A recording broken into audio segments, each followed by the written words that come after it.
အကြမ်းဖက်စစ်တပ်အနေနဲ့တရားမဝင်တွေ့အောင်ရွေးကောက်ပွဲပြီးတာနဲ့မြစ်ဆုံဆယ်စီမံကိန်းကိုပြန်လည်စတင်ဖို့ပြင်ဆင်နေတာနဲ့ပတ်သက်ပြီးမြို့သားညီညွတ်ရေးအစိုးရရဲ့သဘောထားကိုအလေးအနက်တင်ပြလိုပါတယ်။ပထမဆုံးပြောကြားလိုတာကတော့အကြမ်းဖက်စစ်အုပ်စုဟာတရားမဝင်အာဏာလုအကြမ်းဖက်အဖွဲ့အစည်းတာဖြစ်တဲ့အတွက်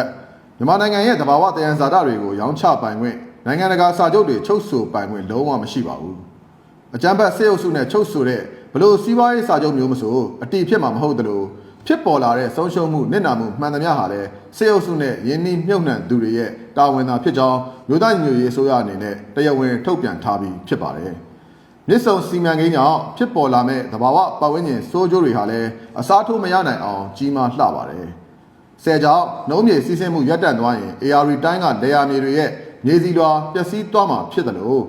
မြစ်ရေစီးအားမမှန်ကန်တော့တဲ့အတွက်ပင်လယ်စားငံရည်တွေကုန်းတွင်းပိုင်းကိုဆန်တက်လာပြီးမြစ်ဝကျွန်းပေါ်ဒေသတစ်ခုလုံးစိုက်ပျိုးလို့မရနိုင်အောင်ပျက်စီးသွားနိုင်ပါတယ်။ဒါ့အပြင်စကိုင်းငလျင်ပြည့်ရွံ့တဲ့နီးကပ်လွန်းတာကြောင့်ဆယ်ကျိုးပေါက်ခဲ့ရင်လည်းကချင်ပြည်နယ်ကမြို့ကြီးတွေဟာမိနစ်ပိုင်းအတွင်းရေအောက်ရောက်သွားနိုင်တဲ့အန္တရာယ်ရှိနေပါတယ်။အခုလိုအချိန်မှာစစ်အုပ်စုကမြစ်ဆုံစီမံကိန်းကိုပြန်ဆဖို့ကြိုးစားတာဟာ၎င်းတို့ရဲ့အာဏာတည်မြဲရေးအတွက်နိုင်ငံရဲ့နှလုံးသားကိုထိုးကျွေးလိုက်တာပဲဖြစ်ပါတယ်။